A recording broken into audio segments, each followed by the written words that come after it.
What is up, everyone? We're back with another Vintage Cube draft.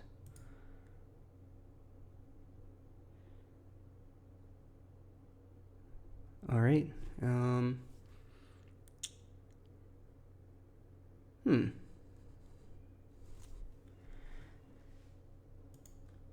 thinking about trying mono green. I hear it gets worse and worse with every iteration, but maybe we should test it for ourselves.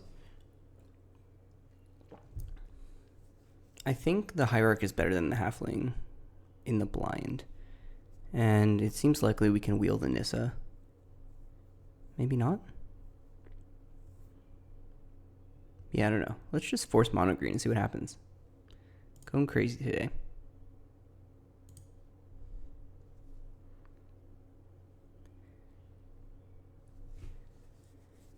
Got Yavimaya, got Railway Brawler. This card has been pretty messed up so far this format. We could also move into green-red. Person passing to us did not want Inti or Carnage Interpreter. Green-red stompy aggro stuff. It's pretty cool. Let's take this Inti. Ooh, we saw the... That's interesting. We saw the Basalt Monolith, and here's the Zerda. We could swerve into Zerda stuff. The next best card for our deck here is like Unholy Heat or Sentinel, which, you know, neither of them are super crazy. So let's just spec on this and see how that goes. Now we're looking potentially for stuff to do with infinite mana. Maybe we should wait until we get the rest of the combo before we start worrying about that. I have no idea what this card does. Okay, this is like that's interesting. Epicure, Endurance, Fire Covenant. This pack is pretty bad for us, honestly. I'm gonna grab the Endurance. Potentially free interaction here.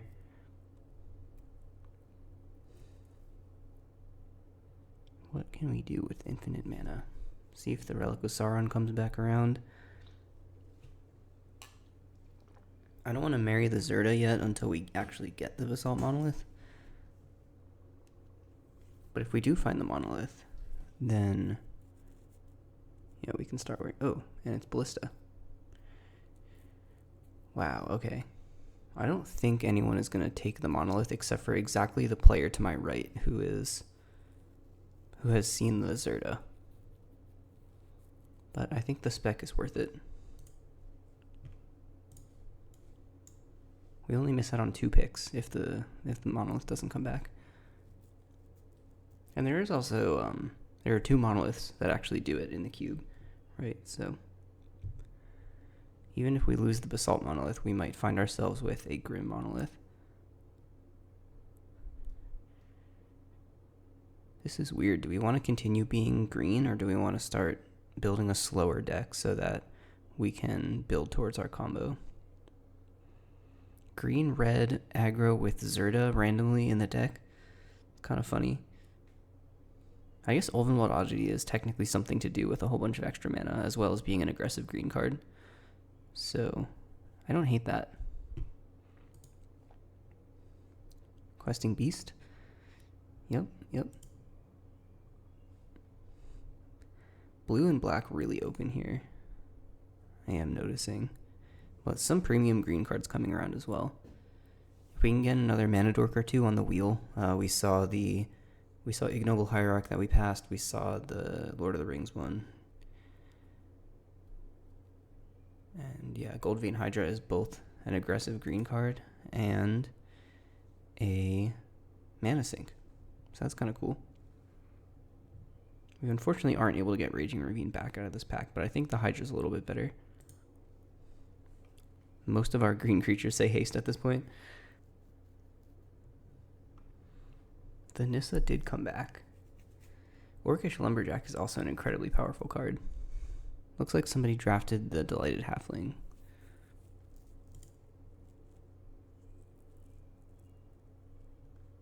I'm gonna take this Nissa here. Brawler is back. Is this the pack that had the... I think this is the pack that had the monolith in it.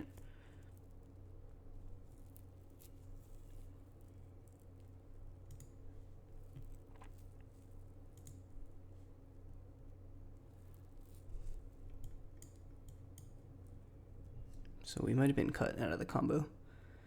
And we've also been cut out of a lot of mana dorks. So we're getting dangerously close to just expensive green cards and nothing to do with them. Gonna have to move into red, or this is the part where we just like shift into blue.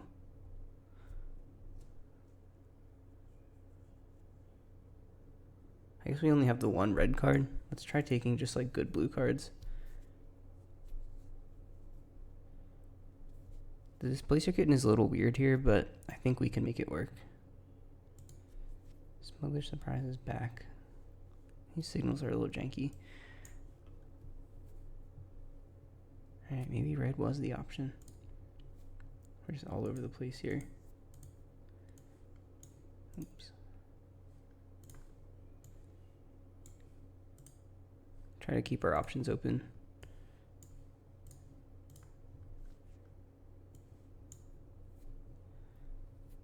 We have an avenue towards green-white. We have an avenue towards anything, really.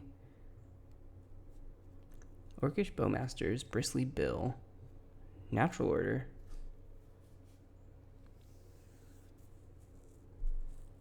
If we take the Natural Order, are we able to wield a Worldspine Wurm? Not sure.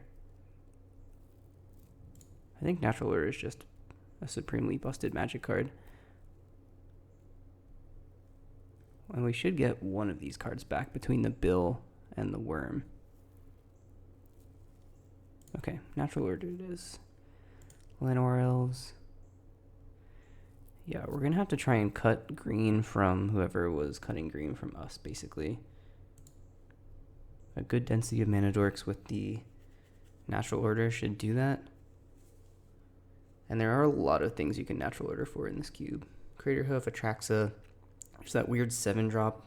I don't even know what that one does, but I'm pretty sure it wins you the game if you Natural Order for it, so the green-white one. Some Baldur's Gate card, I think.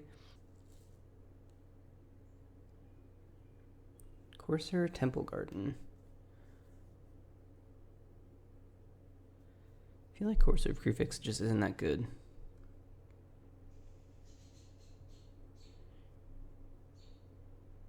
We could take the Temple Garden and try to move into green-white, or we could take the Jetmir's Garden and see about trying to splash this Inti and stuff.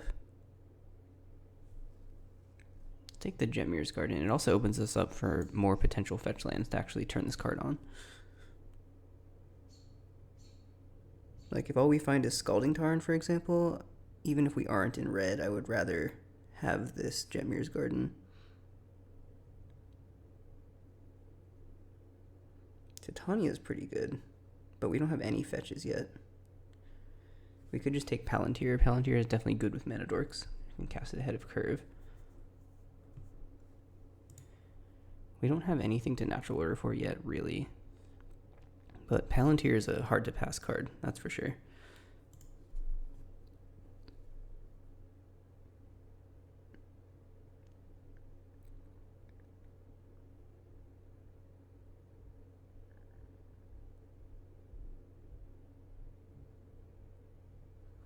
Nissa Who Shakes, pretty good. Yeah, I'm feeling good about that card.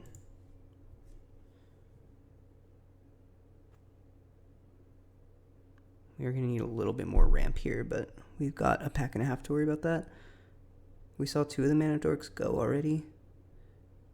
And obviously most of the broken ramp doesn't get very far. Ooh, Avacyn's Pilgrim, right on time.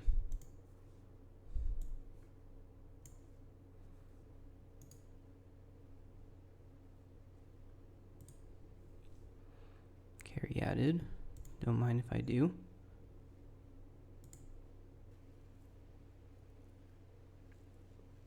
And, well, that's an insane pick.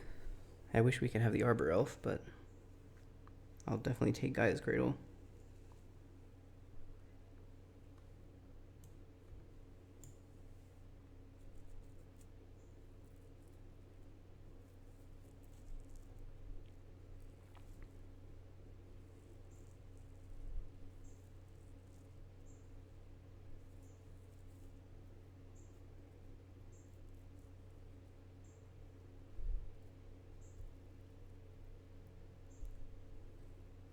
Oh, the Wurm and the Bill came back.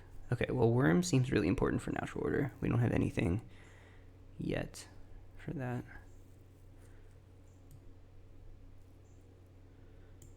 Bristly Bill is a really cool card. I'm always looking for green cards that do something besides exactly what this deck is doing here in terms of cube design. Oh, okay, Nexus is supposed to be good, right? I don't know what this does. So you draw an extra card, and then you copy the card. You copy a card from your hand, except it's a 3/3. It seems good enough to just try to cast without ramp spells, I think. Corsair comes back. Temple Garden comes back. Okay. I think we just want the Temple Garden in case we are trying to play white cards. We can still find Grim Monolith, which puts us back on Zerda. Oh, and the Titania comes back too. Wow. Okay. We still have no fetches though. We might get some fetches. Ooh, Beseiju back too. Wow. Okay. We apparently scared everyone else off of green. We might even see that Arbor Elf back. Jeez. Just like totally open pack 2.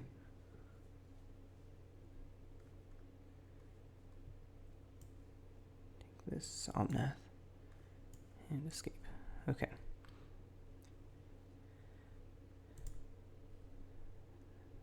Yeah, there's that Scalding Tarn I mentioned before. I think we're going to draft Ancient Tomb. I think this card is just really busted. Can cast our crazy 4 and 5 drops ahead of curve. It's a little bit of a nombo with these mana dorks, but if we can, cast a turn 2 Questing Beast with it or something like that, then happy to do that.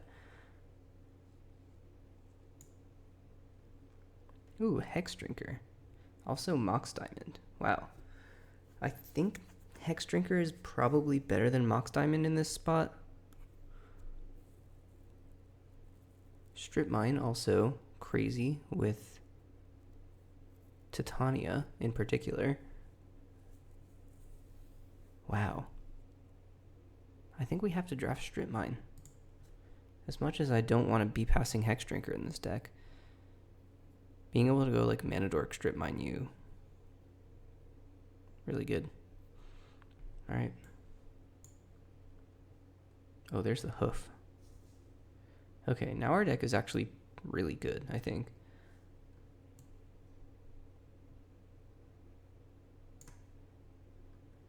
Channel. I don't think Channel does it in this deck. So, probably just Nature's Claim for the sideboard. I don't think we are splashing the back half of Terra Sunder, so Nature's Claim feels just like a little bit better to me compared to Terra Sunder. I guess this also exiles. But 1 mana is so much less than 2 mana.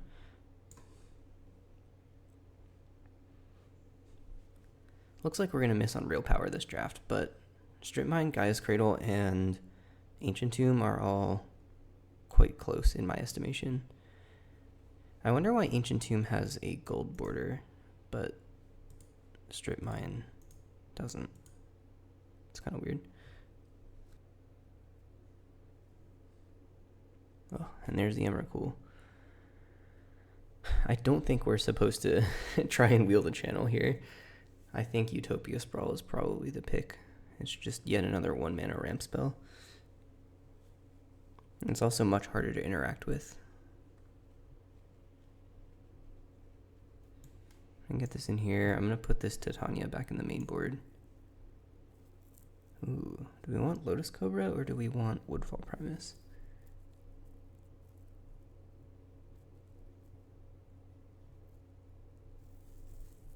I think it's Lotus Cobra. We're light on 2s. Hopefully we don't need that many 2s because we have a lot of 1 mana ramp spells, so we want to skip to 3 and 4. But we have plenty of top end here. I don't really feel the need for the Woodfall Primus. Oh, jeez. Eternal Witness would be potentially very powerful here.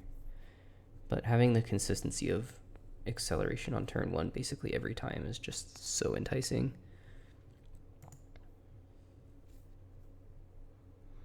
I'm really surprised to see all these mana dogs coming back around. Oh, no, that's not the card I was thinking of either. Good Seal. Yeah, I have no idea what that card is called. The 7 mana Celestia thing. But I do think Ornery Tumblewag is pretty powerful.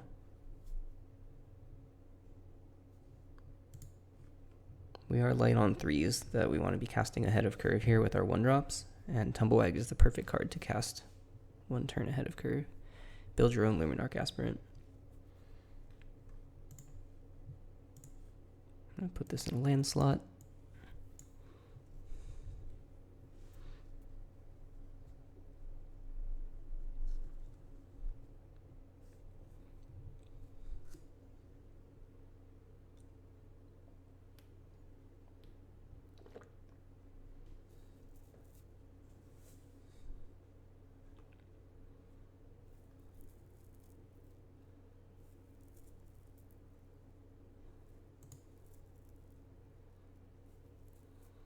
I'm not sure how to evaluate mutagenic growth in this deck. A weird card. I don't think I get to mainboard it, but maybe against red decks where I really care about countering Lightning Bolt with it or something. Weird card.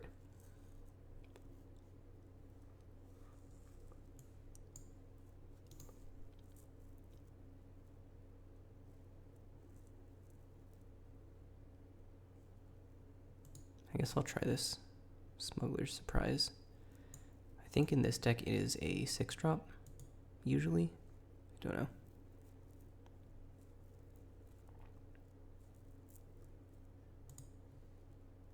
Ginnin would certainly go in our deck if we were able to cast it, but we aren't.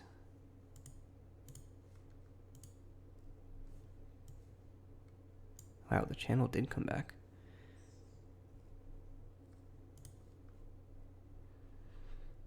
Alright. Whitestone and Weakstone pretty good. Generous, and also can just go in a land slot and be a big creature.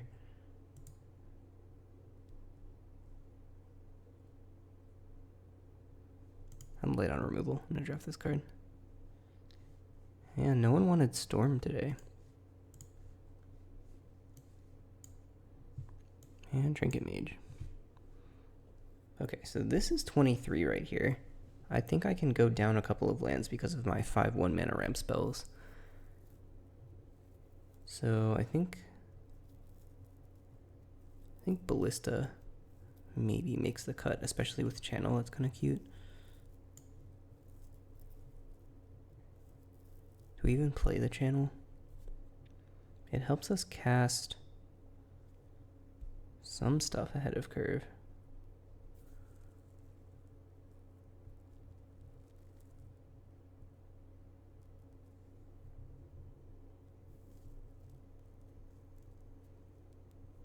Here. So this is 24.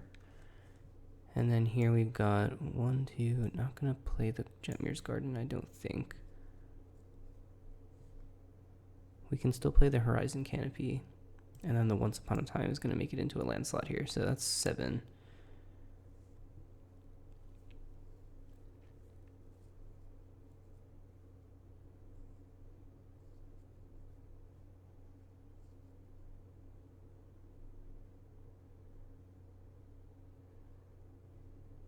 I think the Channel is good enough.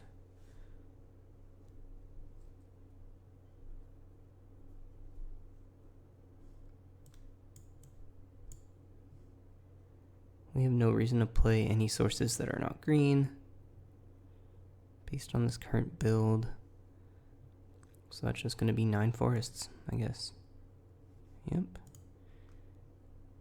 All right. Save deck, and let's give it a whirl.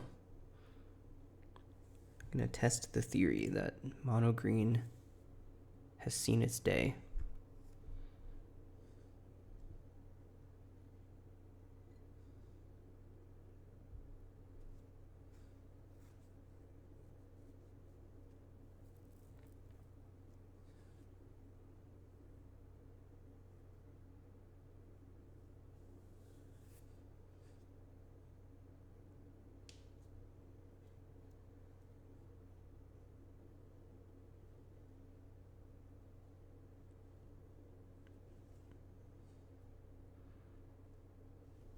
Lost the die roll. We're on the draw. We've got 2 lands, we've got 2 ramp spells, we've got a questing beast. This hand looks good to me. Keep.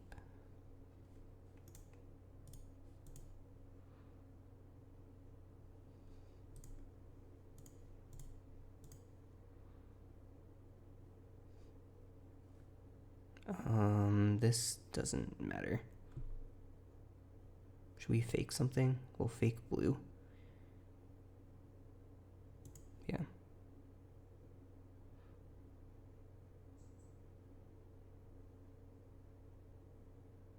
Oh, they had nothing. Okay.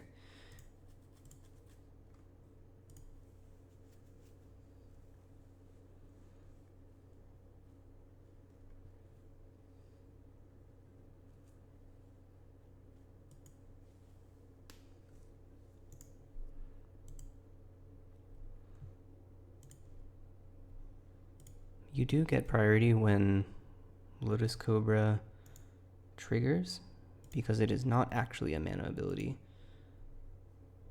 Triggered abilities are only mana abilities if they are triggered by another mana ability. So like Utopia Sprawl, for example. Whoa. Destroyed. But also they just Rite of Flame Arc Trailed me. Okay. Yeah, whatever. You got it.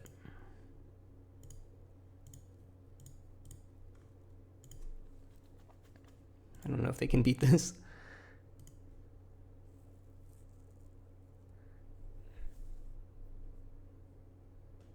Arc Trail is a favorite of mine. That card is really cracked in my cube. I have a pretty low curving kind of cube.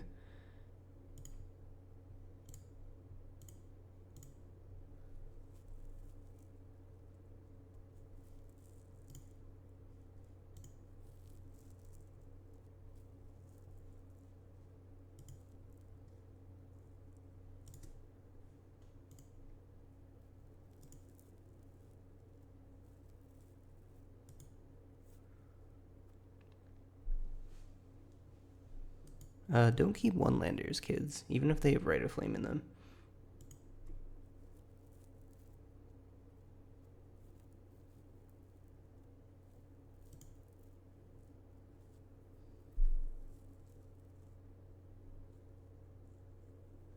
Yeah, okay. Well, we saw Rite of Flame and Arc Trail. I don't know what that means for us. I think it's possible that Rite of Flame is considered to be a card you just put in your deck to power out your, I don't know, gut one turn earlier. So I don't know if that necessarily reads Storm, but could also be Storm with basic Mountain. I don't know. We're just going to run it back.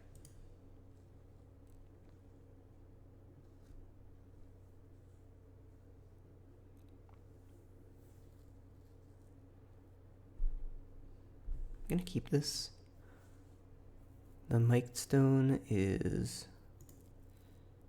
This mana can't be cast. Spent to cast non-artifact spells. Okay. Yeah, so we can play this on turn 2 if we want. But it doesn't do a whole lot to actually ramp us.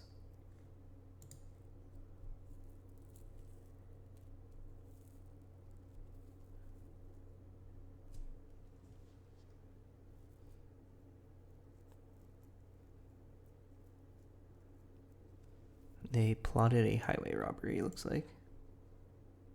Let's pull this out here. So draw 2 cards. Yeah, so that's probably Storm.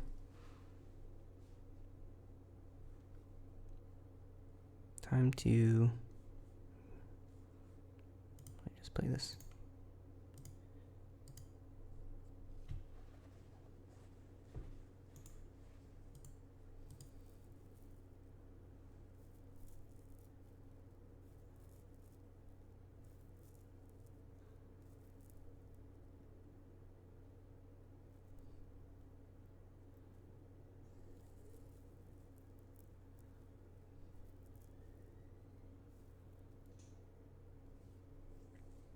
Okay, I can kill that, yes.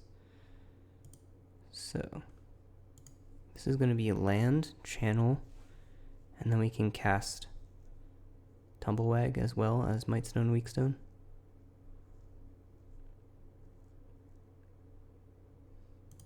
Yep.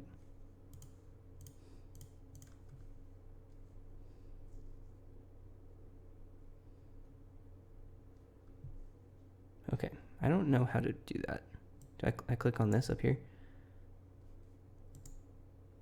1, 2, 3, 4, 5. Mightstone and Weakstone. Trigger. Give your creature -5/-5.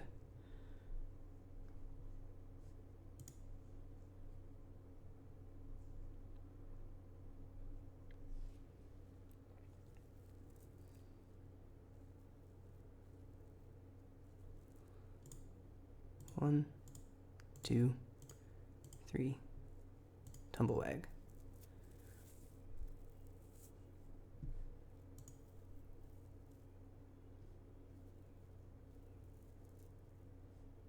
Yeah.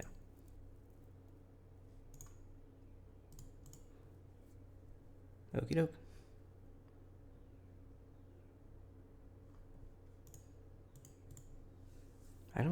I guess the only artifact spell we have to actually cast off of this Mightstone is the, blanking on the name of it, but the new LCI card.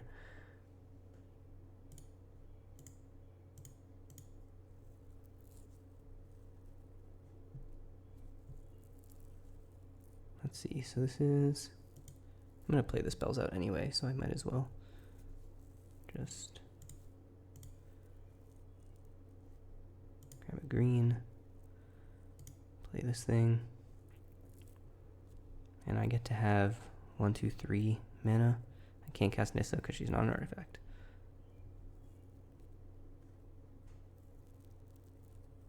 Okay.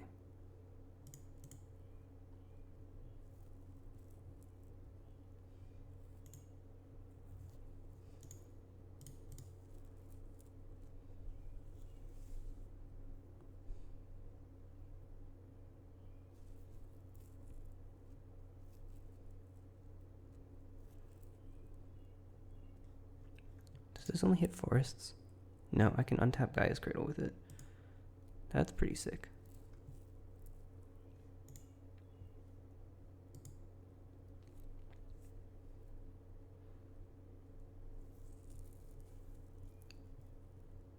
Okay, so what I'm supposed to do here is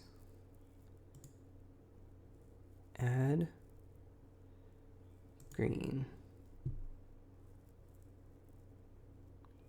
cast Utopia Sprawl on this forest, choose blue again, cast this thing,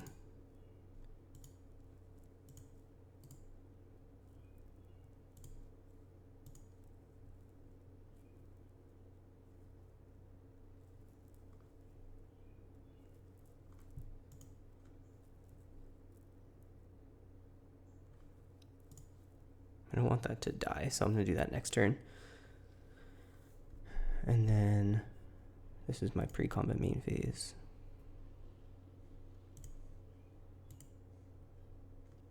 Yep, always yield to that one. Yeah.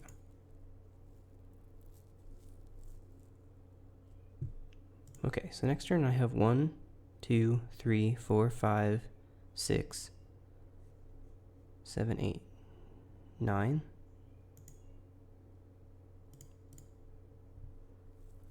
1, 2, 3. Oh, but I can turn this into a creature before tapping the Guy's Cradle.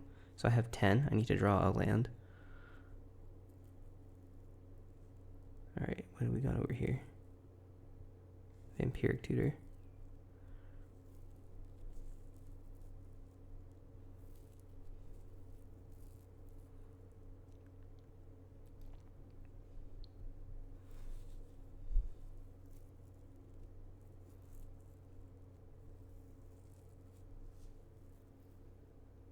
That's not a land, but it is a Craterhoof Behemoth.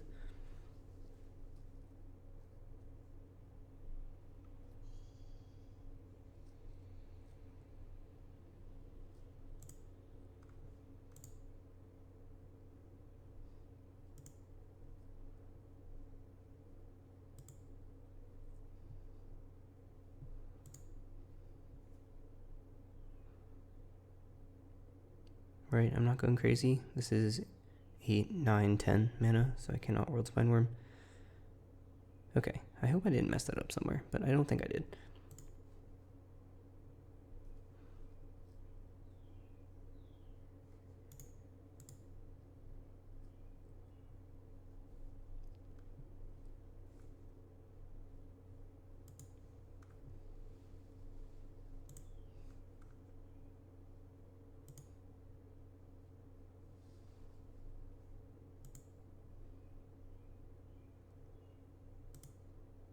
Opponent going to 2. Hopefully they can't just kill me with their whatever they've amped for.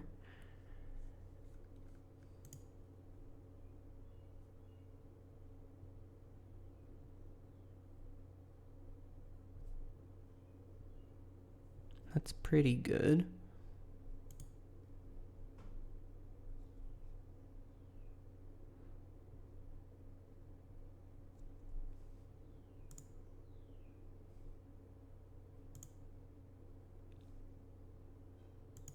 Okay.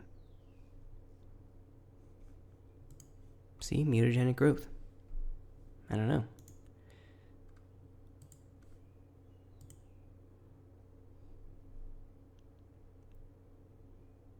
That's at Nissa. Okay. Nissa down. They have to block Craterhoof, but it trades with Fury. There's that forest I needed.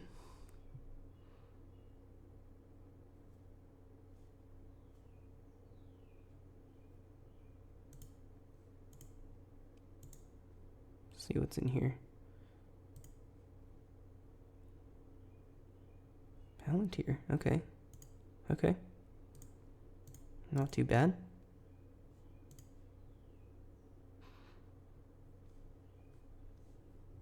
I am going to slam in here, force the trade. And they have to make me draw cards every time. Presumably.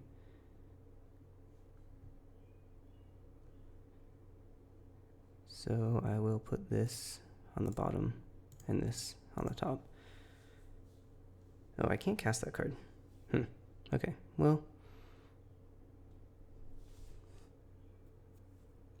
Dracosaur is back. How did that... Didn't we kill that this game? How did they do that? Cut down. Oh, they K-commanded it back. Okay.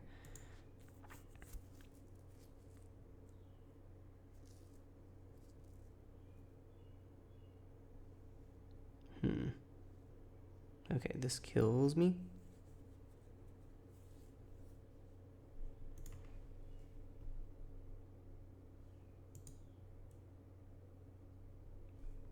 Yeah, damn. Alright. I will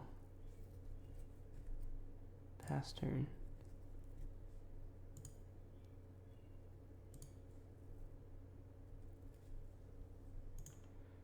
Bottom. Top. And give me a card and I lose the game.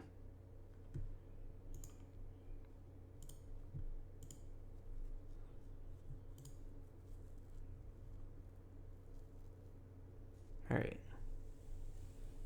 Does Fury mean that we want mutagenic growth? I don't think so. We also saw Arc Trail.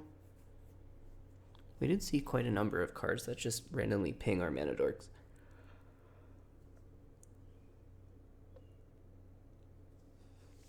Interesting.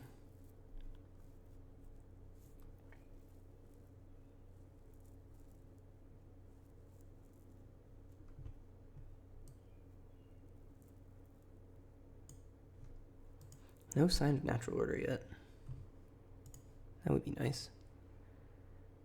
Alright, there's the ancient tomb we were talking about. No mana dork for the turn 2 questing beast, unfortunately. But I am going to keep this hand. The turn 2 Gold Vein Hydra for X equals 2 is pretty strong.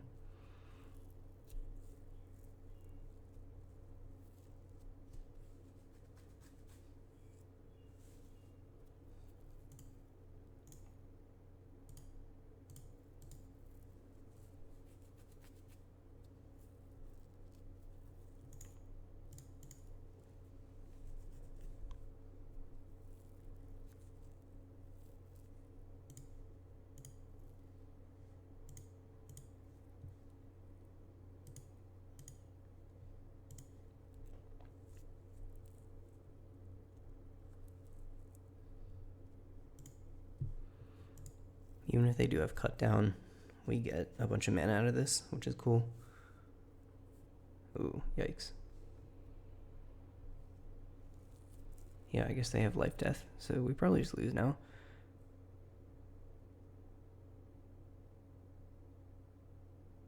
Jeez.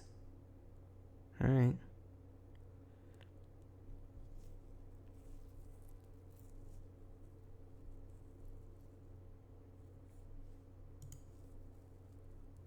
We got Utopia Sprawl from us.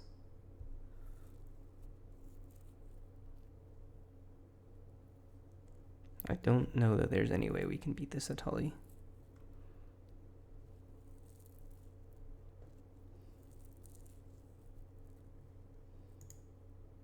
This plots for...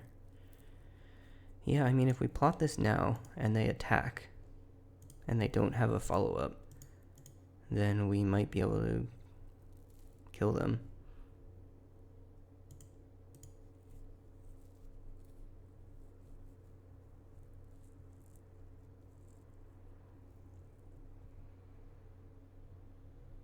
I think the attack is bad here. Let's see. If we make 2 treasures, we get to Nexus of Becoming and turn our Craterhoof Behemoth into a 3/3. That's pretty cool. Okay, let's attack.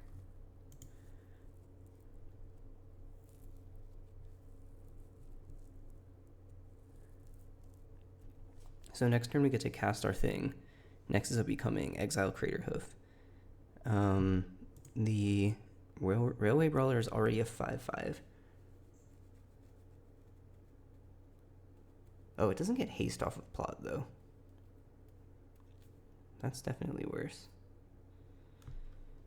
So what do we want to do here? We could Nissa.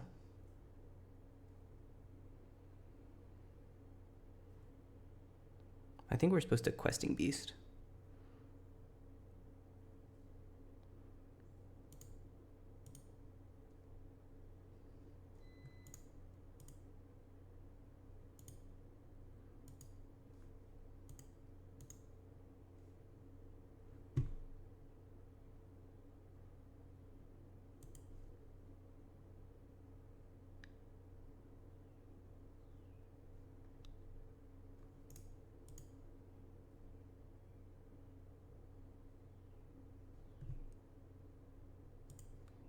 Okay.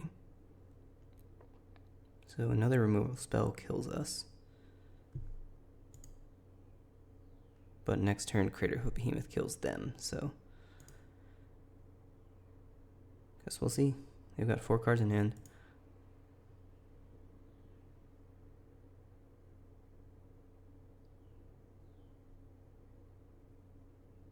We do have to block. They're gonna attack and then we block. Okay, that's fine.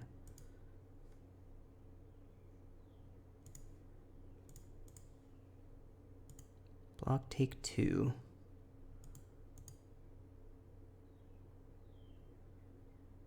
Nexus, Craterhoof.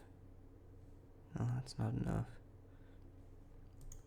I think we might have just barely lost this one. I could have cracked the treasures, but then I wouldn't have had access to Nexus. Let's see. Could make forests.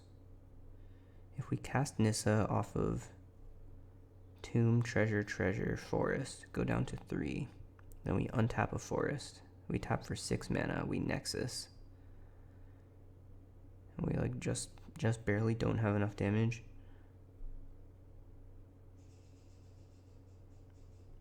I think.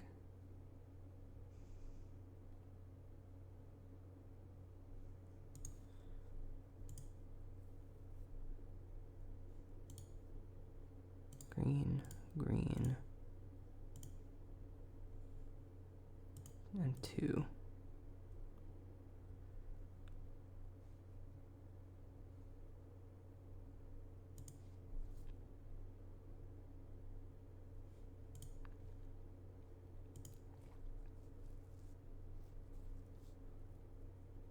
And then we don't get to... We can saddle the Tumblewag. That also doesn't do anything. We can make a 3/3 and block. That doesn't do anything either. We have to cast the Tumblewag and double block.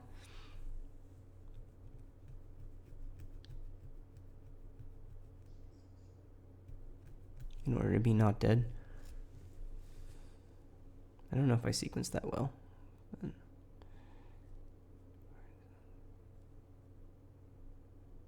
3/3 Tumblewag. That kills us also. Okay.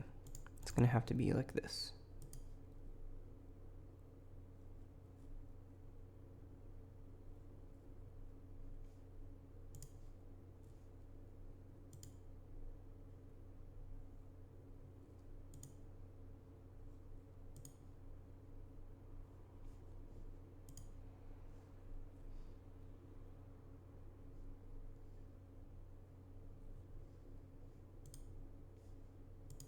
This thing does have vigilance. I guess I could have gotten in an extra point of damage. Damn, that might matter. I had it in my head I wasn't attacking with that thing, so I have to block with it.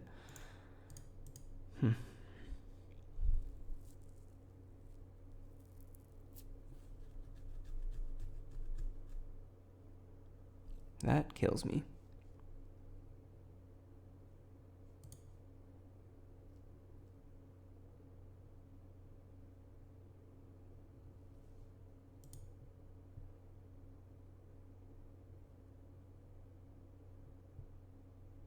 Alright, well at least I was super dead.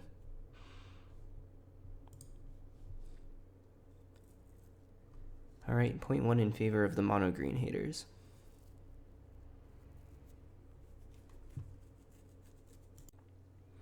Alright, let's hop into match 2 here.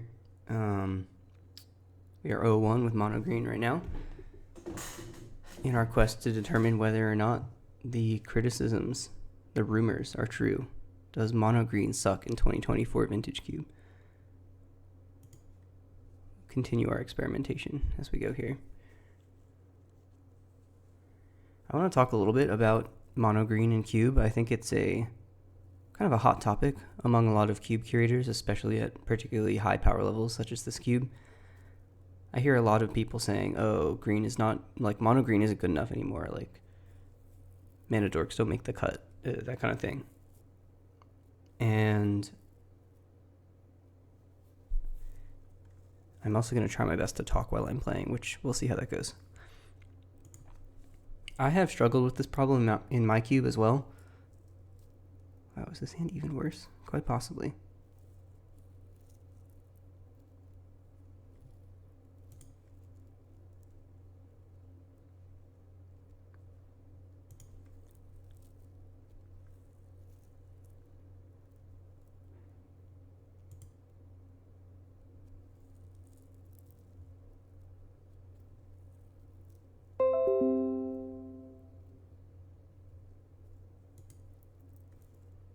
try to find a green source with this Once Upon a Time, and then channel out a Gold Vein Hydra on turn 3. That's basically all I can do with this hand.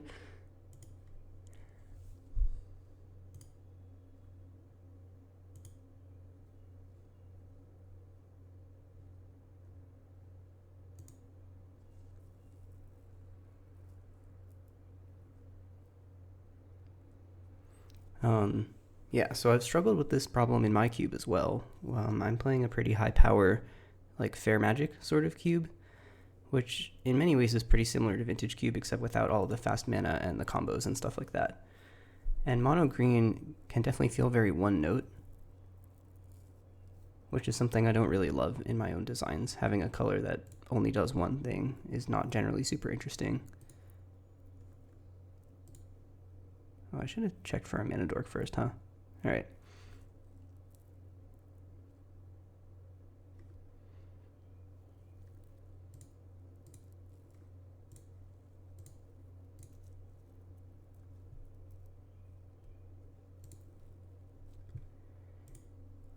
And so what I've loved to see in the last couple of sets is stuff like Bristly Bill. I know I mentioned this during the draft very briefly, but I didn't really dig into it. Bristly Bill is a card that is kind of a ramp payoff, but also an aggro card. And I think that gives a lot of texture to mono green, which I think is very cool. One card that I really love in that space is Ulvenwald Oddity, which I think, is in my deck. It is in this current version of the cube, and I think it's been kind of controversial because a lot of people compare it to cards like Questing Beast or cards like Craterhoof Behemoth, and they say, well, this card is worse than Questing Beast at being Questing Beast, and it's worse than Craterhoof Behemoth at being Craterhoof Behemoth, so why would I put this card in my deck?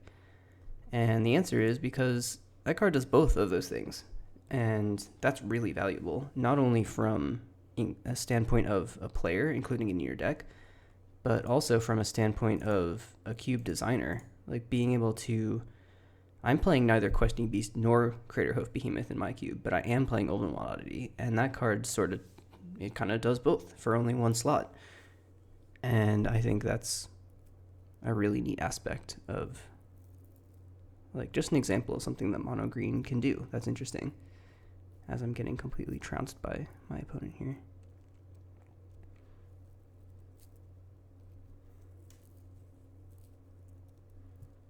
Okay. Well, let's give it a go.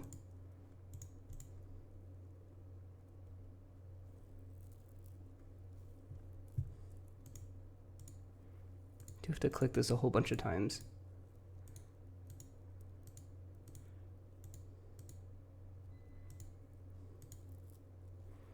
If we go to an 11/11 and they block, take 9, then I get to kill them next turn. I think I'm going to go a little bit bigger than that in case they have another blocker.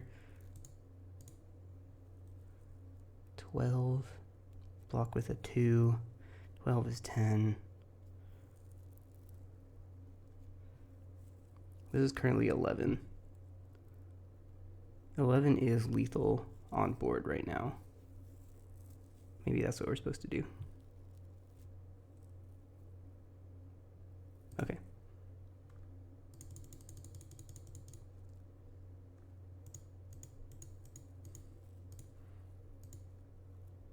Gold Vein Hydra is another example of a card that kind of does this. X is currently 11. So this is a ramp payoff as well as an aggressive threat. Although it's a little bit worse at being an aggressive threat on curve.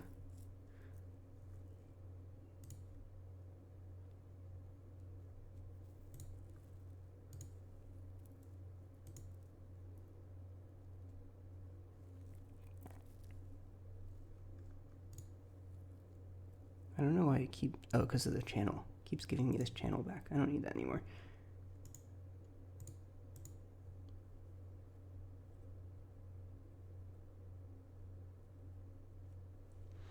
I really like these modular ramp payoffs. That's a space that I love playing in my cubes. And so, what is the name of the Zendikar guy? Wolfbriar Elemental. Yeah, this card is also really neat. So on its face, it's still just a 4-mana 4/4, but then you can use it as a ramp payoff and make a bunch of 2/2s, which is neat. Like a card that you're more or less happy to put in a green deck in a lot of contexts. It's not great, 4 mana 4/4 with no text on it, but a defensible body. And then it has a huge ceiling if you can ramp it into it. Well, guess I'm just dead.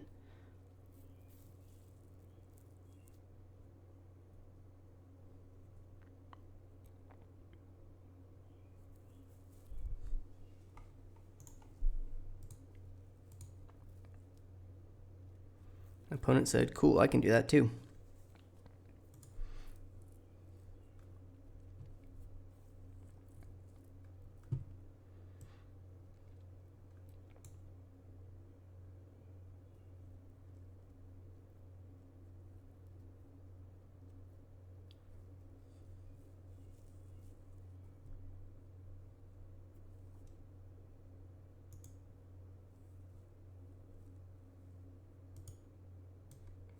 I don't think opponent is really interacting with us with their Mana Rocks and Emrakul deck.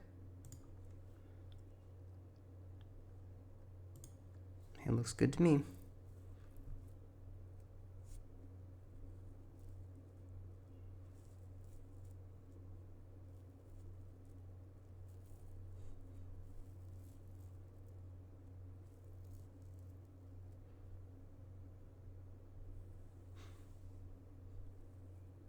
I think Moloch is another good example of this.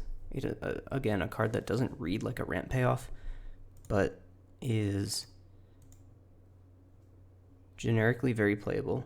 In many contexts, it's extremely strong. And then it also gives you that extra card if you put a whole bunch of mana into it, which I think is really cool.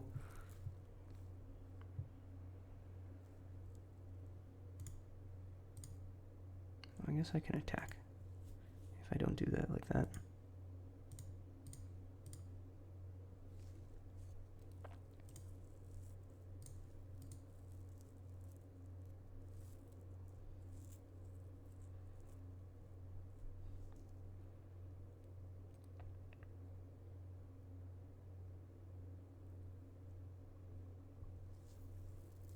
All right, Tumblewag is here. So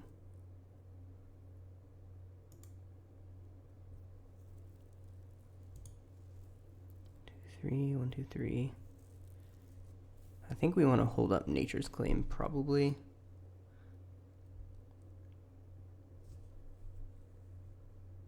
So I'm going to go ahead and cast this like this.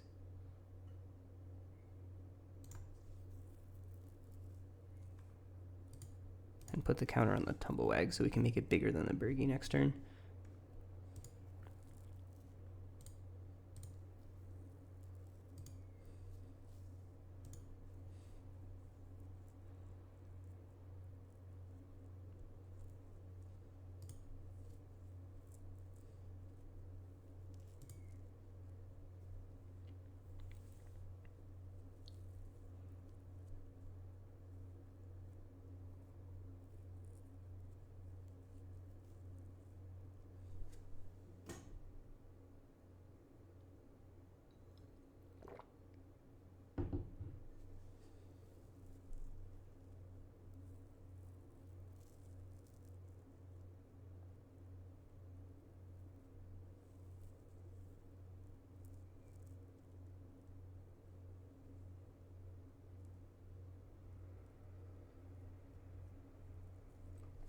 I guess all I've been doing is talking about how to fix the fact that mono green suffers from narrowness.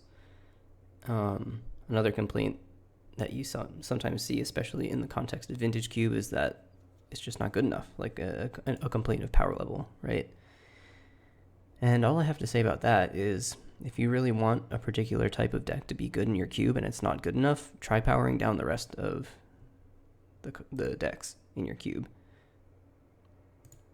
I mean, that's a difficult thing when it comes to powered Vintage Cube, because the whole conceit of the cube is let's play all the best cards ever printed. But yeah, I don't know. If you want mono green to be good in your Vintage Cube, consider cutting power, because power Power does the thing that mono green does well, and it gives it to every imaginable color and does it way better, right? Like, why am I going to build my whole deck around mana dorks if my opponent can just have Mox Sapphire, which is illustrated perfectly in this game right here.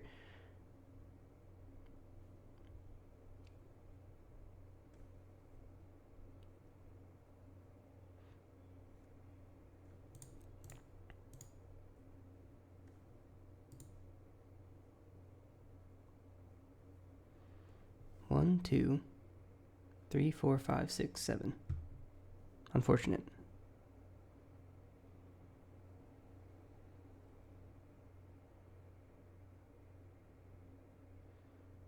Well, I can attack with my Tumblewag. I don't think they're going to block. And I can also strip mine them off of black. But then I don't get to Craterhoof them next turn.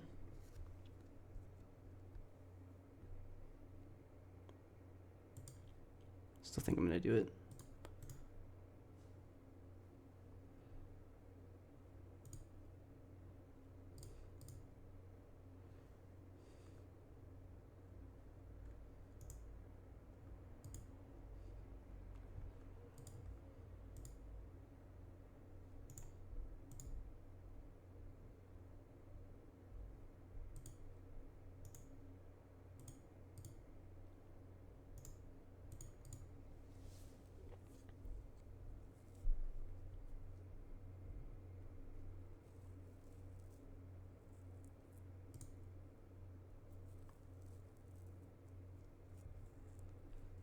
To do it anyway. Kind of sick. 1, 2, 3, 4, 5, 6, 7, 8. Deal.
Okay. The worst thing that can happen here is probably like land Time Walk. So with only 1 mana to work with here, they need to do something that doesn't kill them. That makes them not dead. Like Ancestral, sure, but now what? They just want to show me their cool Ancestral Recall?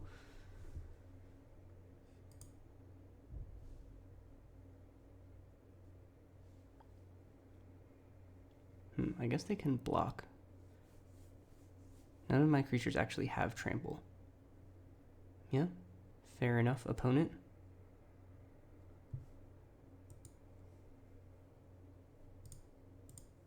I'm gonna put the counter here because they have to block the 5/5s.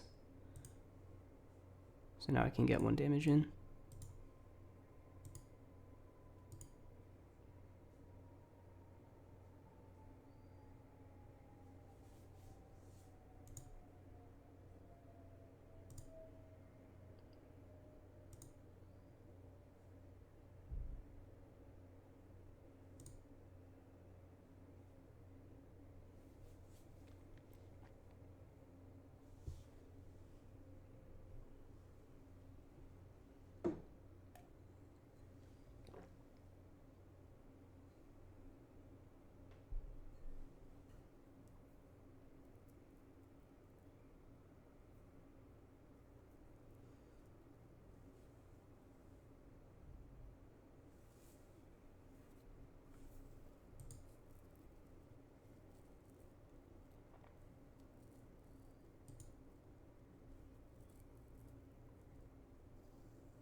Okay, I'm going to keep this hand.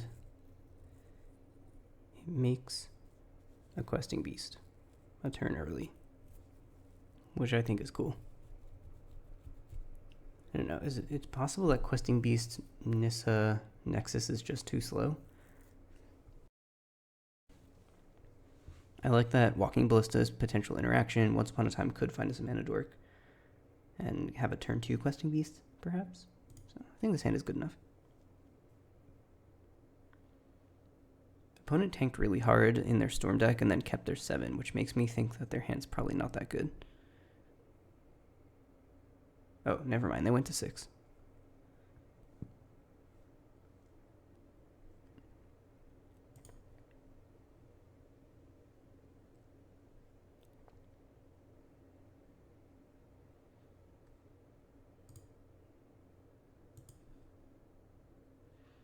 That is not the mana dork I wanted.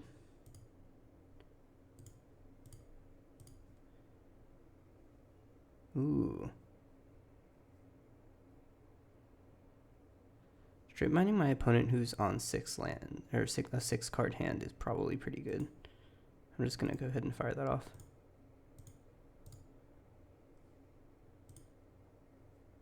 Might be able to cheese a game here.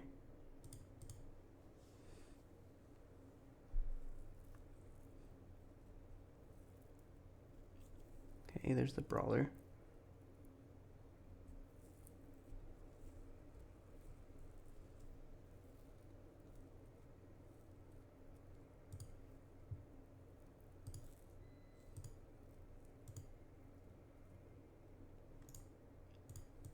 I decided not to run out the Ballista. I feel like they wouldn't play something into it that's worth sniping.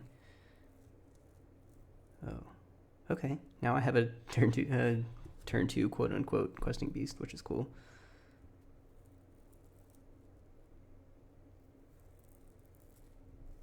Yeah, this is actually really good for me that my opponent has... Oh, just kidding. I cannot cast the spell. What am I doing? Ugh.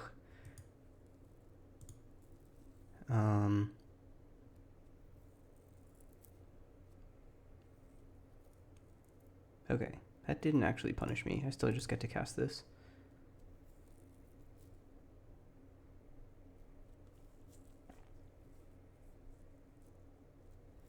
I think it is time to start racing, though.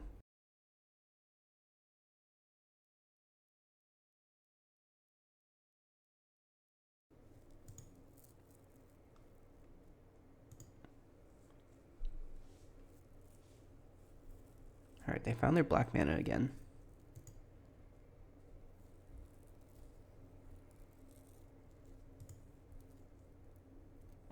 So I have a couple options here. I can make a Nissa, and that's pretty strong. And then next turn questing beast if I'm still alive.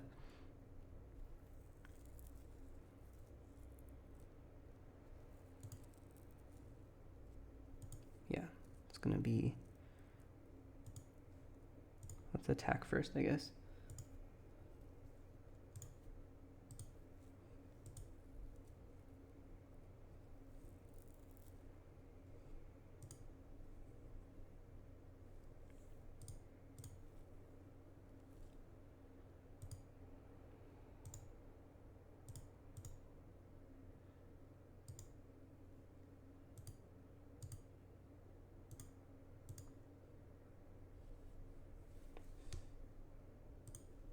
Okay, and 4/4.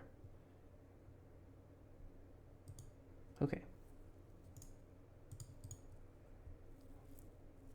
They are, of course, liable to kill me out of nowhere at any given moment.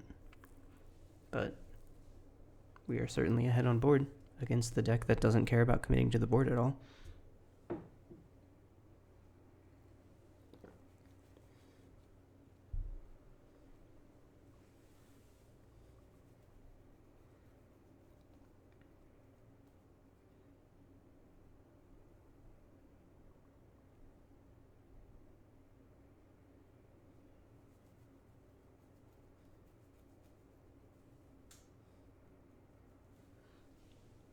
Okay, that's probably bad. Coveted Jewel.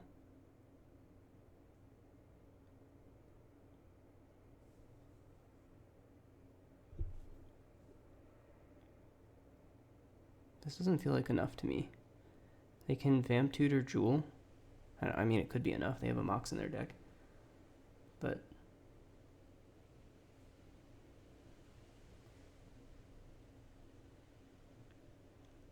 it seems like they're a little gated on mana here.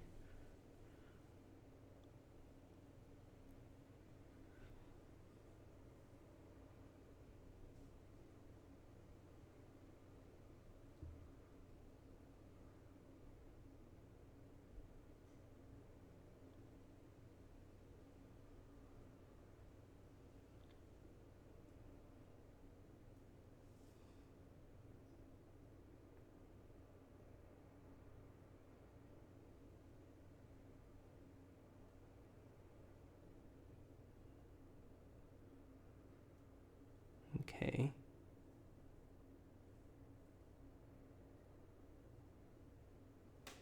This probably kills me.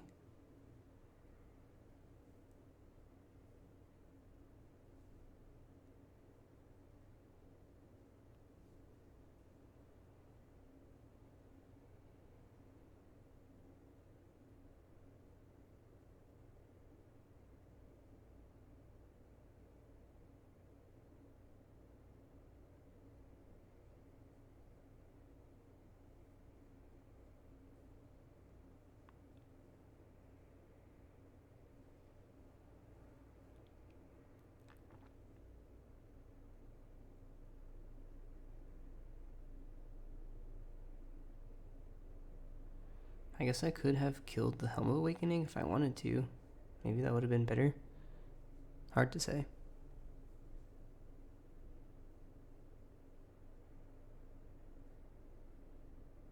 Right, that is what this card does.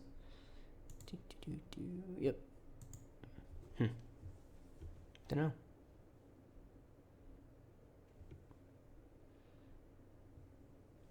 Any hope of them fizzling is definitely over now, but we can still hope that they accidentally kill themselves.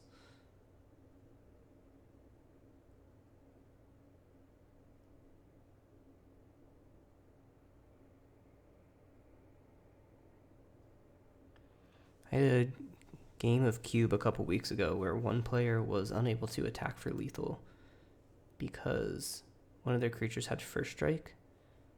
Or no, it wasn't first strike, because Coveted Jewel triggers before damage. Yes. So they had lethal attacks, but they had 2 cards left in their library, and they couldn't attack their opponent because Coveted Jewel would have killed them with the trigger, which is pretty funny. Coveted Jewel is really just Ensnaring Bridge when you think about it.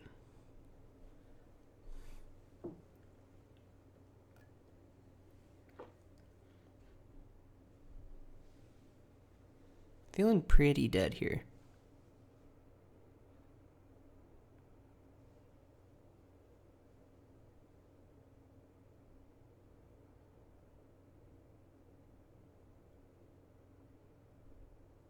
All right.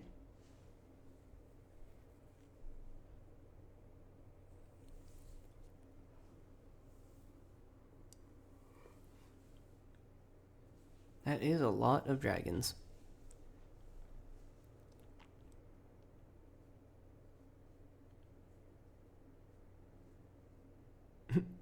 Sick. I hope they get their Twitter screenshot.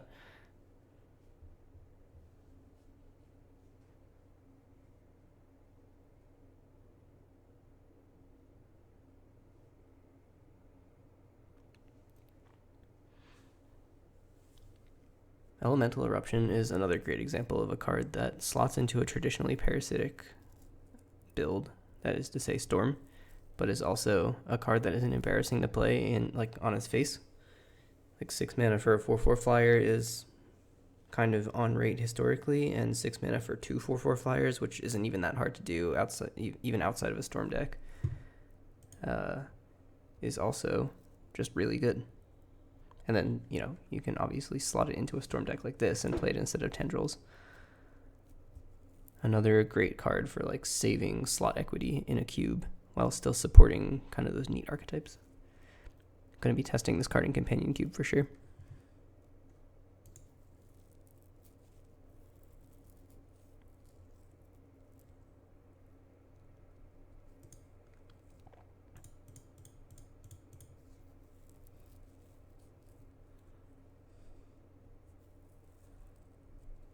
I'll go to -1,000,000.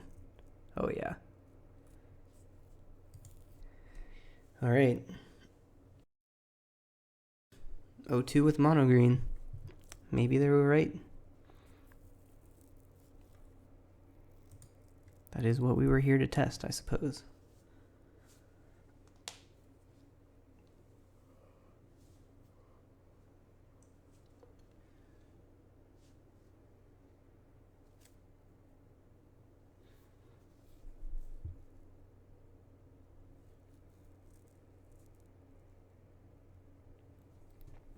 Yeah, I think the fundamental sort of hook behind ramping into above rate creatures just doesn't really work anymore. A lot of modern Magic cards are above rate anyway, and basically every deck has them. So like, yeah, I can ramp into Questing Beast, but my opponent can just cast, I don't know, some other insane Modern Horizons or Commander card. And ooh, I think I'm gonna keep this one. I basically just have to hit any creature with Once Upon a Time.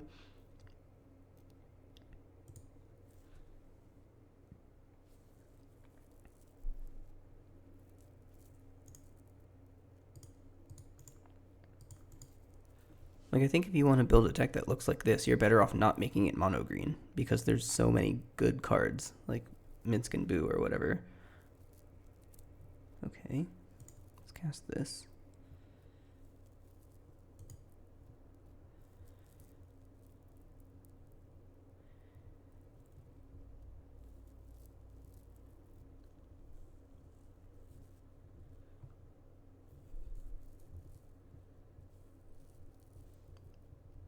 Take the beast.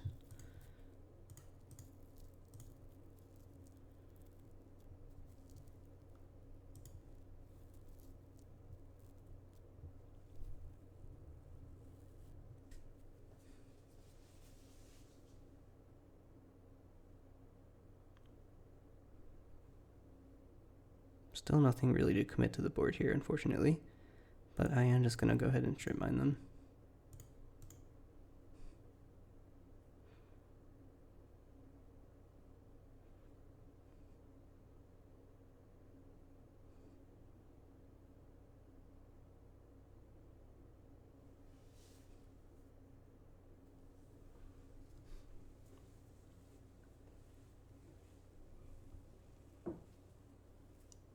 I can even try to use Boseiju for mana denial, technically. It doesn't bring them down lands generally, but it could bring them off colors, which is maybe relevant.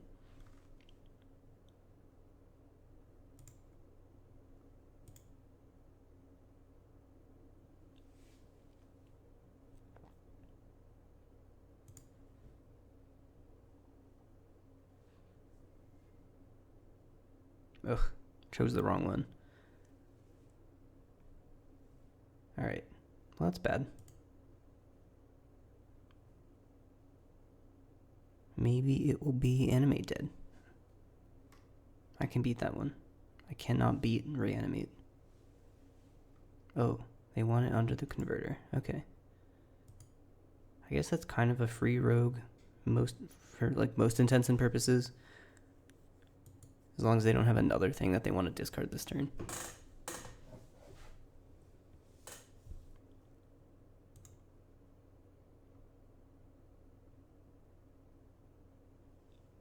If they tap it, let's double check here. Yeah, if they loot with it, I can actually snipe it with Boseiju, and then their Otali is lost forever.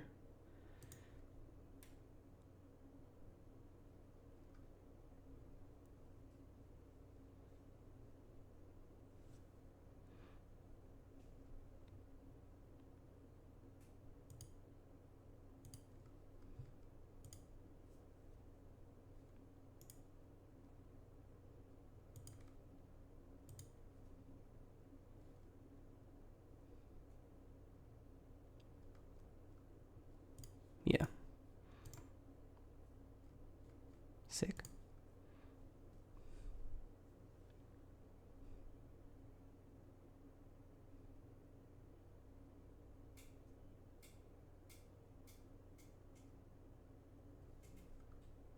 I guess I technically should have waited for them to discard the card, and then they might have exiled it, and I would have gotten 2 cards, maybe.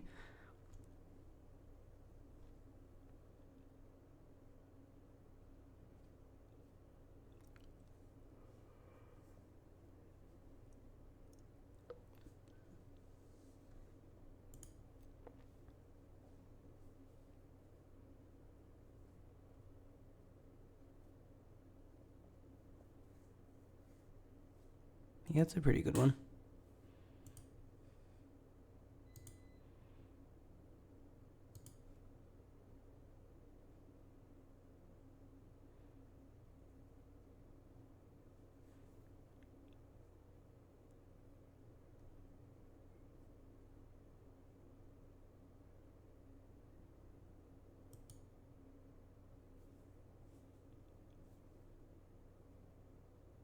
I think I'll go Questing Beast, because this shuts off their attacks with the token.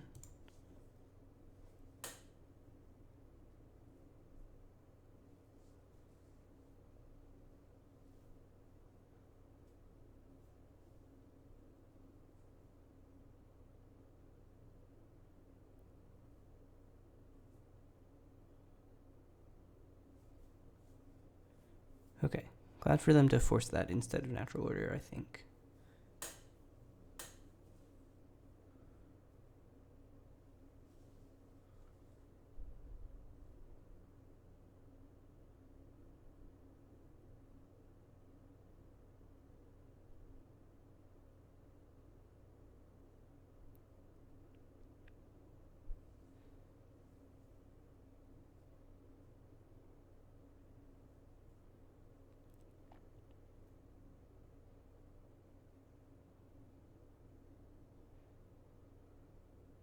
Can we see Mana Dork?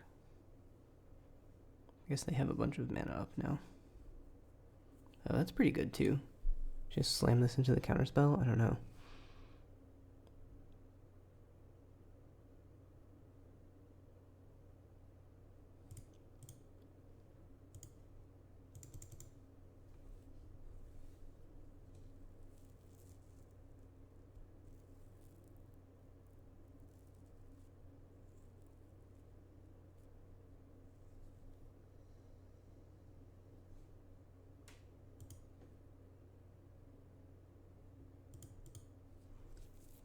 Magic Online still makes you click twice for mana leak effects, just to rub salt in the wound.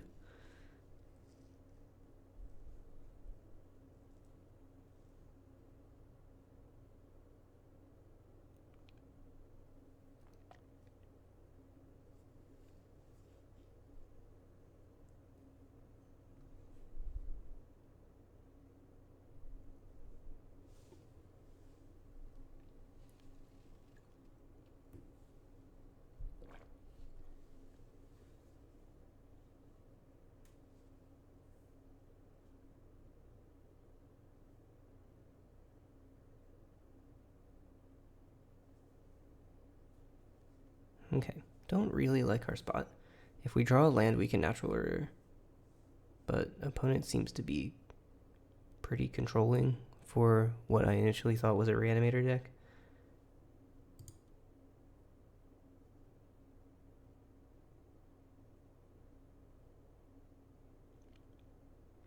Hierarch will do it as well. They are holding priority on the Hierarch, so they probably have something.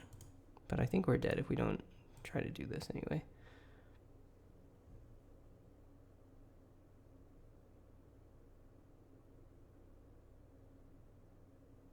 Rough. Once again, we will click twice for days.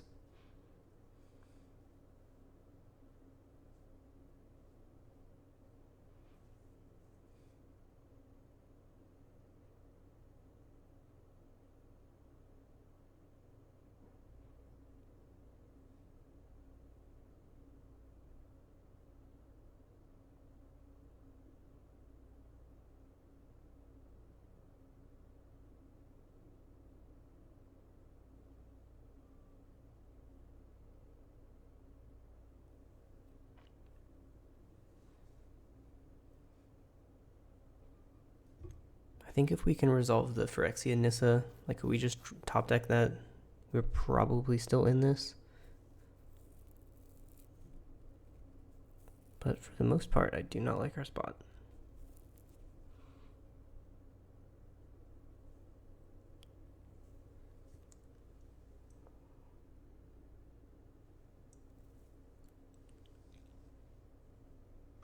Okay. Do we want 2 cards? Or do we want to kill a thing?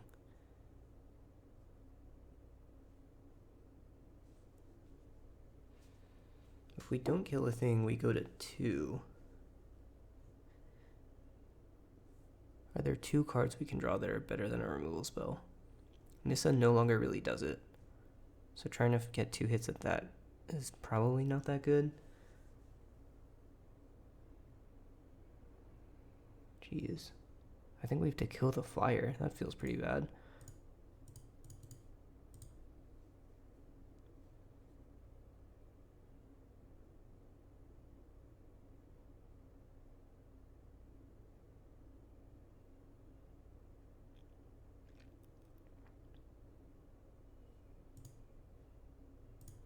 The clock is the same here, but we have more outs, I think.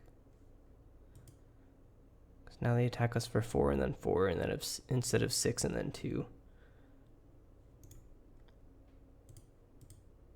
So if we can continue finding answers here, then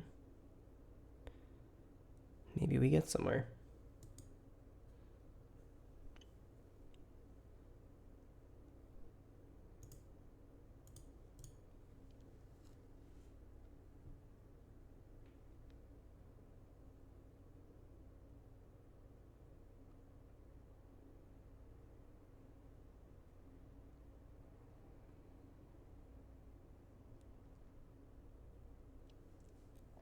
Just completely uncontested Fable of the Mirror Breaker going absolutely wild over there.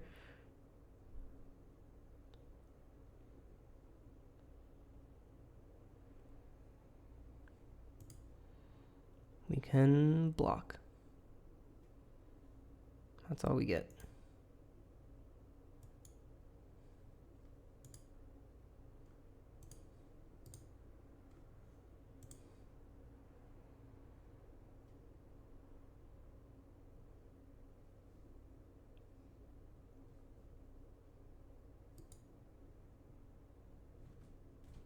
I guess if we cast the surprise now, then maybe we get.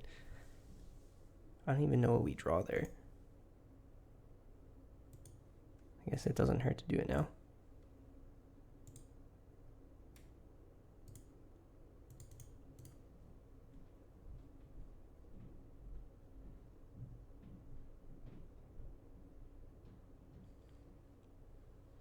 Endurance. Llanowar, Lotus Cobra. Can't cast the Cobra, so blocking pretty crappy there.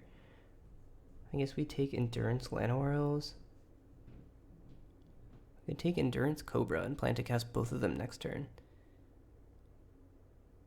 Like maybe stabilize if opponent it just has like 4 lands in hand and draws absolutely nothing.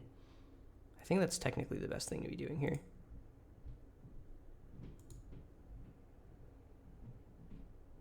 We also have a land drop. Maybe it's better to resolve the Cobra now and make their blocks really bad. Or make their attacks really bad, rather.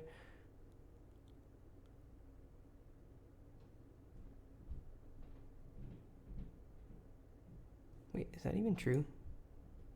We had the carry at it last turn. I must have drawn a land. 1, 2, 3, 4, 5. Yeah, okay, never mind. We don't have a land drop. I'm going crazy.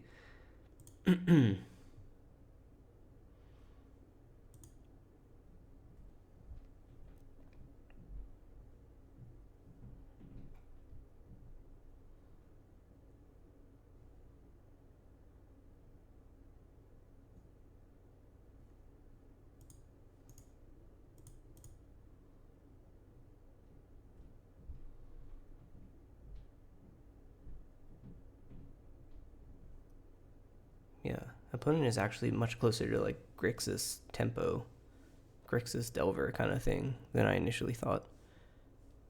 The Atali tricked me. Alright, dead. Big dead. They must have some kind of reanimator package going on in there, but I don't know. Is Fable plus Currency Converter enough to bring this card in? I think it is. Smuggler's Surprise, probably pretty bad. They're just full of counter magic over there. And this is the worst version of Natural Order that we've got.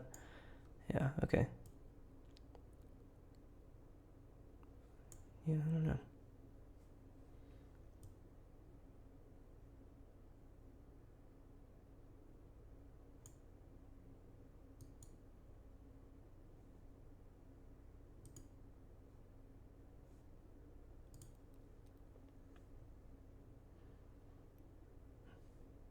Alright, we're going to try to make a really fast Worldspine Wurm, I guess.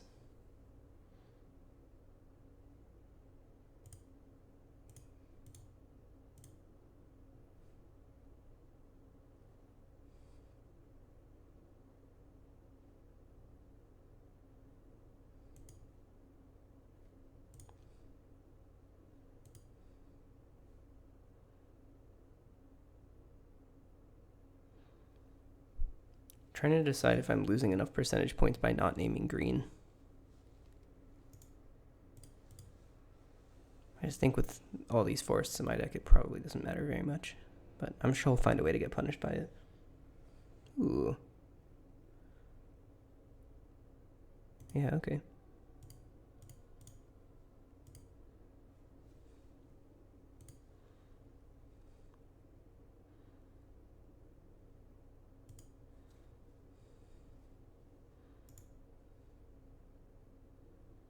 I kind of want to draw this forest, actually. But they might mill me. So I'll just do this. The first one, I feel like you're always supposed to mill.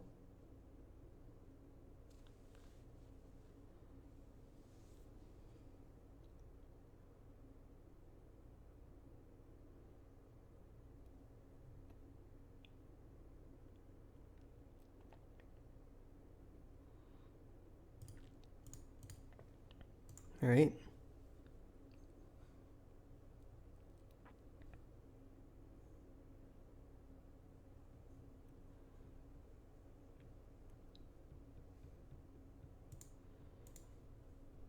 That out of there. And to my end step. We'll see how far opponent wants to go down. Hoping to hit Worldspine Wurm off of this. That would be kind of cool.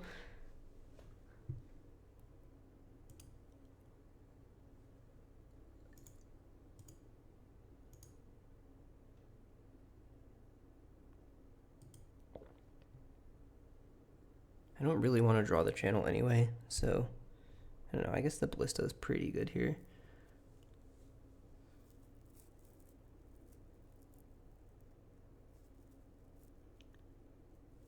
Alright, 3 more damage.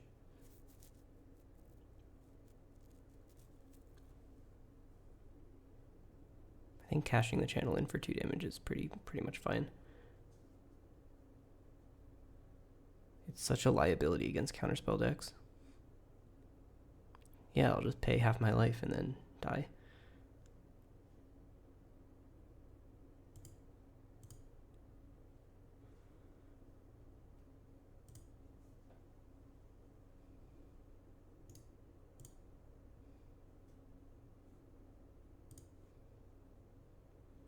Do we want Ballista? I think so.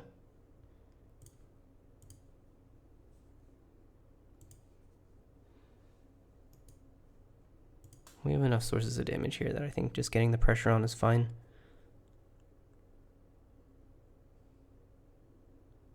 Palantir are always liable to just kill them out of nowhere at some point.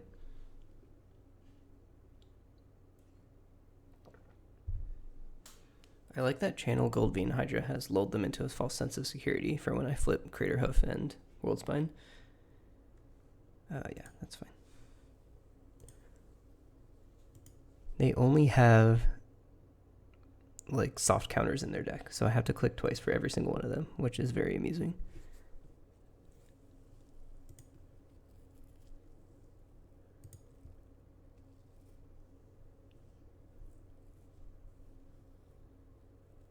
can't cast the Nexus.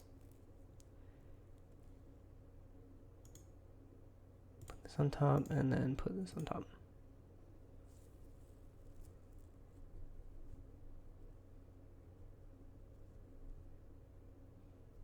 Alright, now they're scared.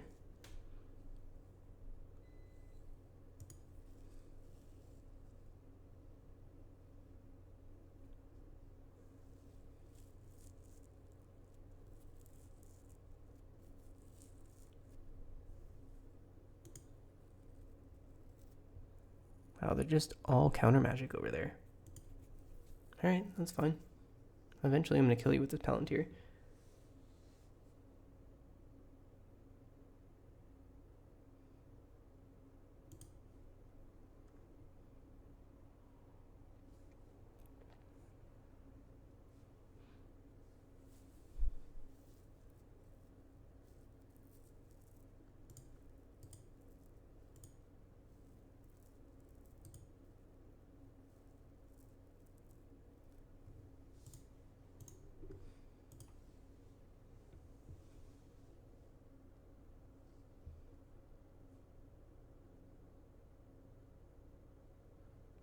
I can just show them the questing beast.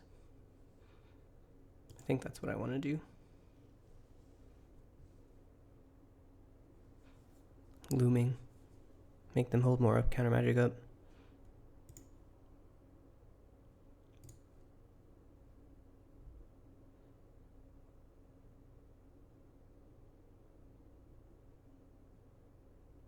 Ooh.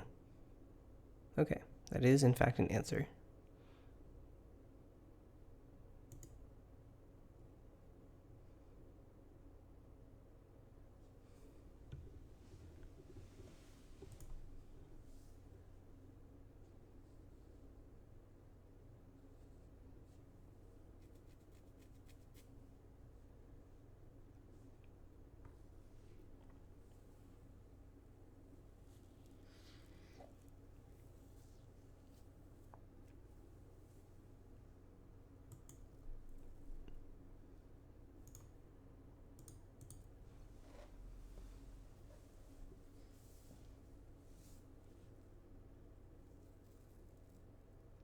I wish I was playing that deck.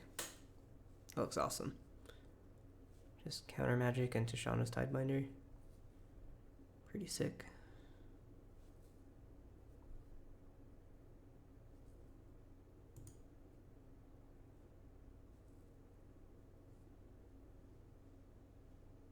They could have tidebound my Lotus Cobra. But they probably were better off tidebinding the Palantir if I had to guess.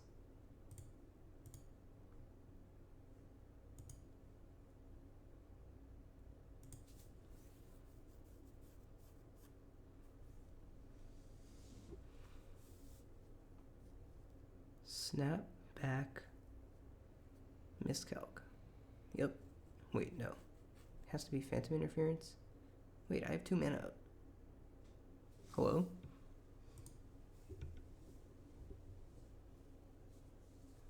Is Phantom Interference not...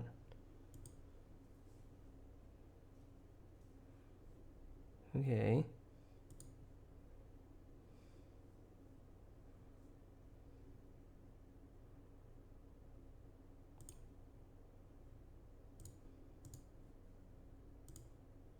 You only have to click yes twice. Or yes once, by the way. Oh, sick. Alright. I'm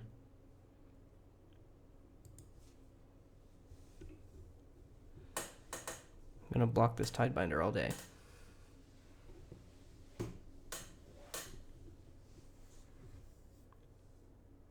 That is all of the counter magic we saw out of them game 1, right? Except for Force of Will.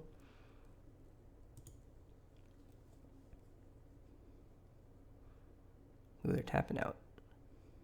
Oh, that's really bad. Wow, that's really bad.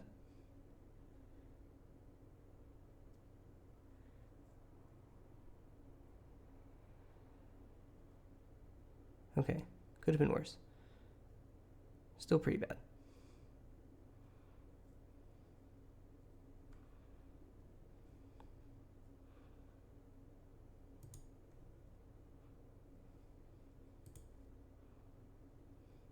Well, I think we just have to hope they don't have Force of Will.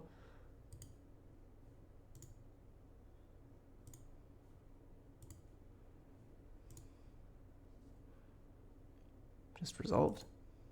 Cool.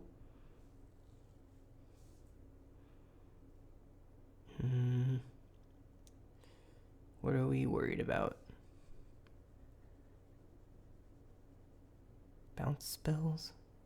I think I'm supposed to strip mine something, I just don't know what.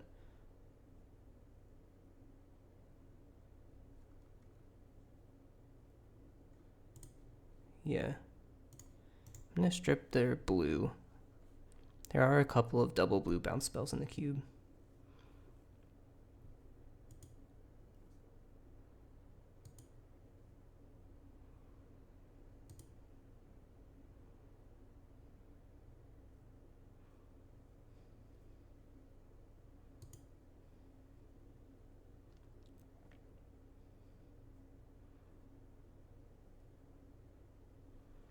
Oh, I can Nexus of Becoming to put a 3/3 Might Stone and Weak Stone onto the battlefield.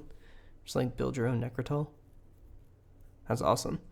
This card is really cool. I have not played with this card before.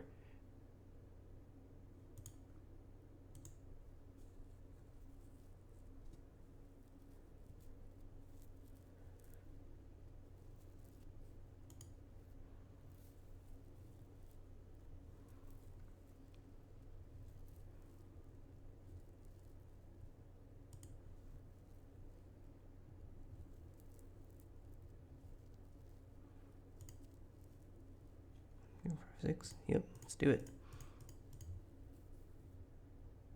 Wait, 1, 2, 3. Oh, yeah. I really wish it would use the Utopia Sprawl automatically. But no, that's okay.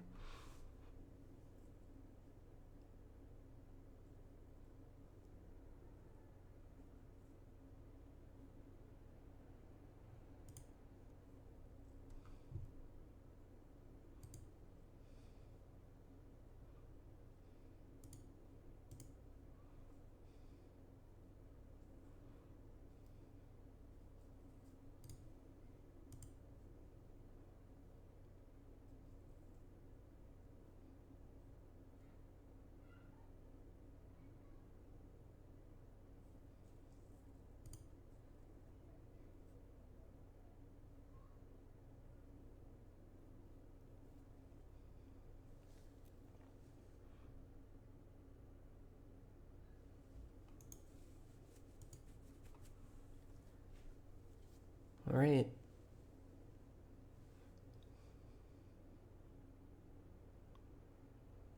Got a treasure token. This could bounce our Worldspine Wurm for sure. Oh, that's way worse. Oh wait, no it's not. I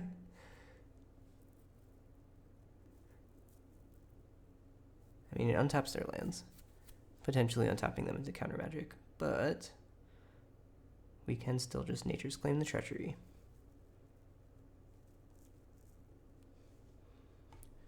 Should we bait counter magic with the Railway Brawler, or should we Nature's Claim first to play around like the soft counter? I'm gonna attack first. That seems good. Oh right, we get to draw a card. Okay.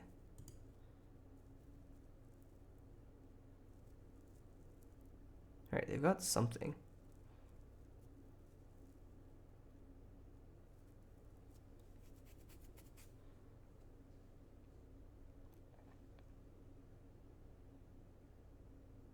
Never mind. They don't have anything.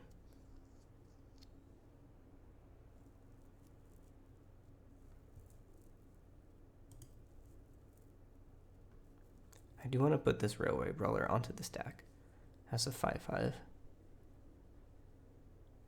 This has the upside of it being larger and also has the upside of them maybe countering it and getting got by Nature's Claim.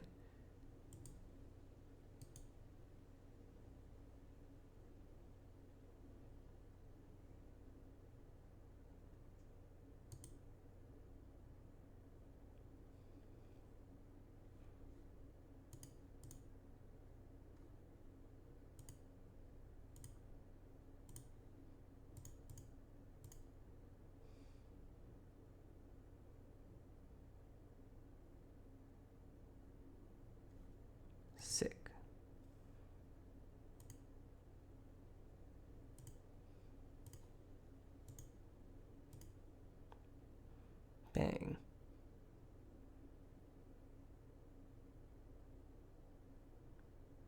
Okay. They have to give me a card, basically.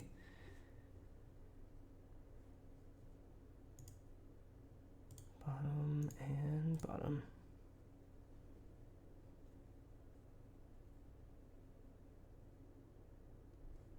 Oh, wait, they milled. Wow. Alright. They milled a 5.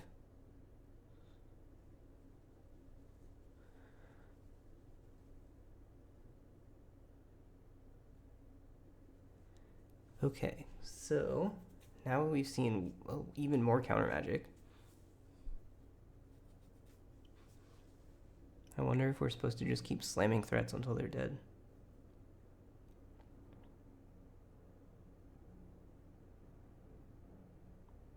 Yeah. Maybe the Titania gets in here? Yeah, I feel pretty good about this. I'm certainly very glad that I boarded in that Naturalize.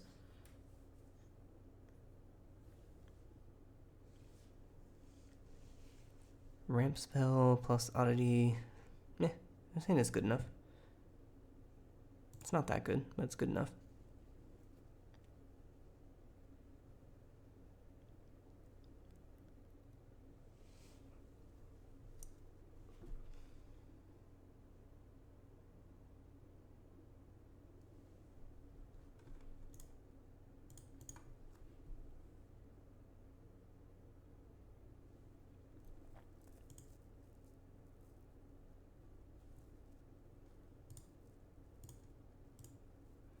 A 3-drop is a great pickup here, especially one with flash.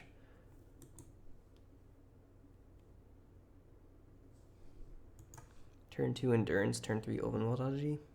Love to see it.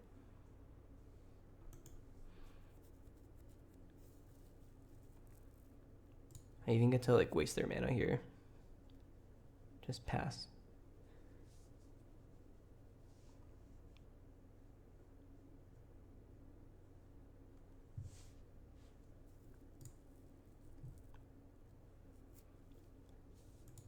They're probably going to pick up on the fact that I didn't attack with the Noble Hierarch. But we'll see.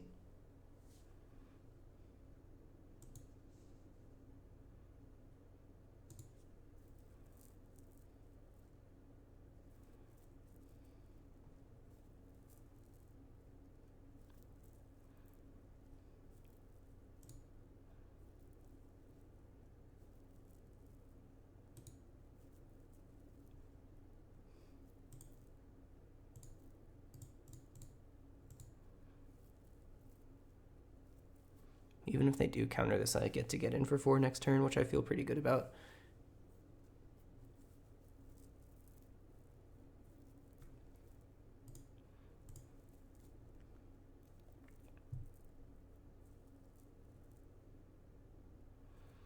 They could daze me, but I think I'm way ahead if they do that.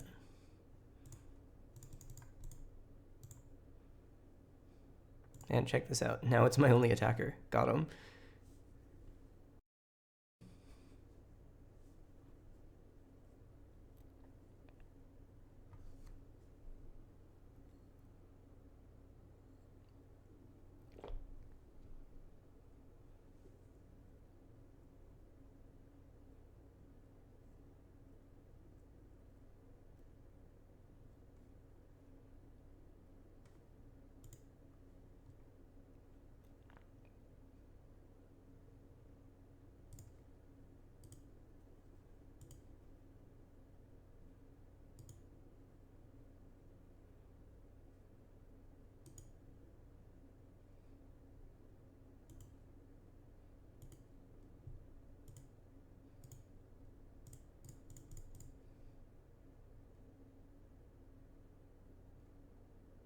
What?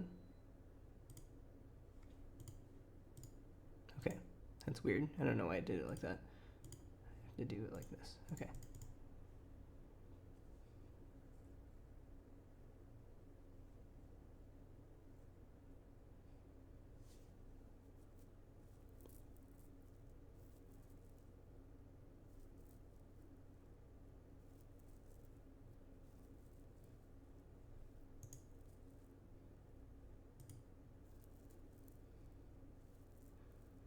You ready for the natural order this turn? Probably.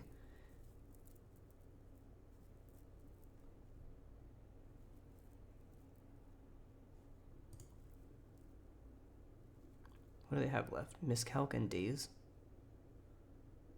So I get got by exactly Miscalc.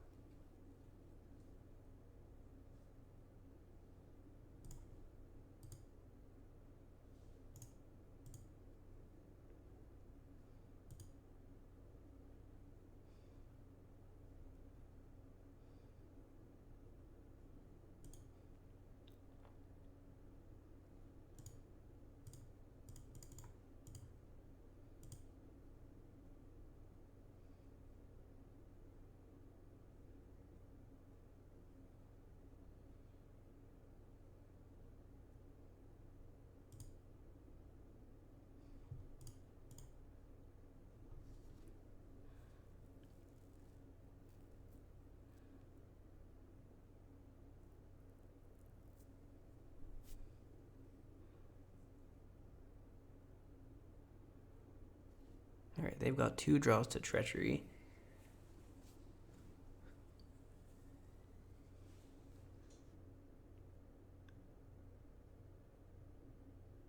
Nice. Alright, well, 1-2 with mono green. And yeah, I've got 7 hours left, looks like, in this league, so probably gonna wait for them to put it back up. I think they're putting it up like a week after it comes down or something, like something weird like that. And yeah, I'm gonna try to record some more. So let me know how. I know I didn't do a great job of kind of weaving the cube design talk into the gameplay, but hopefully as I get more comfortable with Moto, I will be able to kind of mindlessly play Vintage Cube while I'm talking cube design. Let me know how you think that went. I would love to be able to have this kind of be more about cube design and less about gameplay, and have the cubes kind of be an avenue for me to talk about how they've been put together and stuff like that. But I don't know. This is a pretty new thing for me, so any feedback in terms of what you'd like to see or what I'm doing well and what I'm not doing well is definitely appreciated. But for now, we'll see you next time.